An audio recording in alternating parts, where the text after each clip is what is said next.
Hello दोस्तों, welcome to my YouTube channel study to save life. मैं doctor Alka. आज का हमारा टॉपिक है यूटेराइन पॉलिप्स पार्ट 1। पिछले वीडियो टॉपिक में बात की थी यूटेराइन फाइब्रॉइड के बारे में, जिसमें कि आपको काफ़ी चीज़ें बताई थी कि यूटेराइन फाइब्रॉइड जो होता है एक तरह का ट्यूमर है, वो भी नॉन कैंसरस है। लेकिन बात यह है कि यूटेराइन फाइब्रॉइड यानी कि गर्भाशय में बनने वाली गांठ एक तरह की, और यूट्राइन पॉलिप्स जो कि आज का हमारा टॉपिक है। तो दोनों में अंतर क्या है? वो भी ट्यूमर है, ये भी ट्यूमर है, बस नाम थोड़े चेंज। वहाँ पे फाइब्रॉइड कह रहे हैं, यहाँ पे पॉलिप्स कह रहे हैं। वो भी नॉन कैंसरस था और ये भी नॉन कैंसरस है।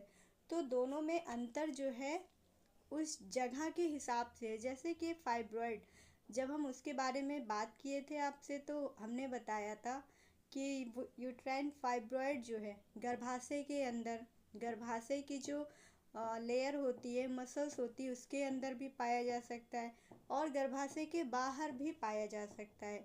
लेकिन अगर पॉलिप्स की बात करें, यानी कि गर्भाशय में बनने वाली एक तरह की गांठ, ठीक है, तो ये जो गांठ है गर्भाशय की जो अंदरूनी परत होती है, यानी कि इंडोमेट्रियम, ये उससे बनती है। ठीक है, और ये गर्भाशय के अंदर ही पाई जाती है, ना तो बाहर पाई जाती है, ना ही बीच में मसल्स में या मांसपेशियों के बीच में। जबकि फाइब्रॉइड इस तरीके से पाई जा रही थी। इसके अलावा फाइब्रॉइड का जो साइज है, आपको मैंने बताया था कि मटर के दाने से ले करके तरबूज जितना भी बड़ा हो सकता है। ठीक है, लेकिन जो पॉलिप्स है वो छोटे छोटे होते हैं और उनके आकार में परिवर्तन देखने को मिलता है।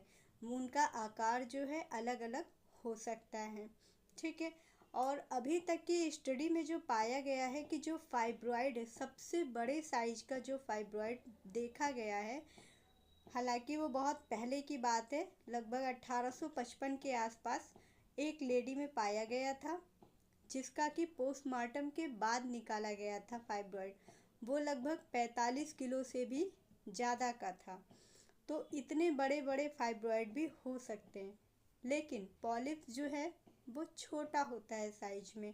ठीक है, और उसका आकार जो है अलग अलग हो सकता है, और ये जो है नॉन कैंसरस होता है, जैसे कि फाइब्रॉइड था।